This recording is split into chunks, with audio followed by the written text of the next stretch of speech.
Unbelievable. This man actually invented a generator with a bearing and 2 syringes. He lit up light bulbs with these and even tried to make a second sun out of it. Is this a fool's errand? All I can say after seeing the end of the video is that this man is amazing. The man first purchased a bearing online, and due to limited funds, used bearings are much cheaper than new ones. Next, he traces the outline of the bearing on a board and draws the imaginary shape of the bracket with it in the center. A saw blade was used to cut out the bracket along the red line, and then the bearing was gently hammered into the groove of the bracket. The workmanship could be described as very fine. The next step was to make a shaft from bamboo that matched the bore of the bearing, and you can see that the shaft is completely handmade. Next, a rivet shape was machined. The man glued the bracket with the bearing to another board and mounted a small motor on the bearing in reverse. Because he wasn't using electricity to drive the motor, he wanted the motor to generate electricity in reverse to light a light bulb.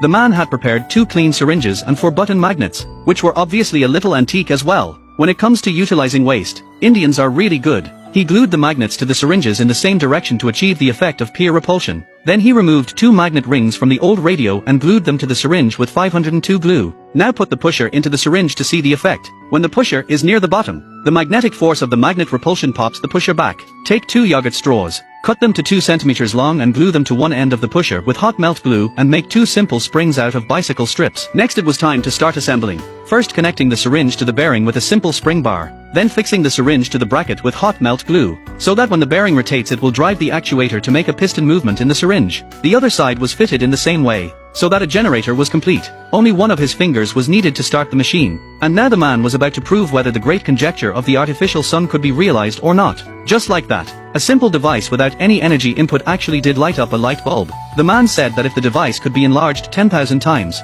it could light up its city 24 hours a day, and if it was enlarged 1 billion times, it could create a second sun. What do you think about the little brother's great solar dream?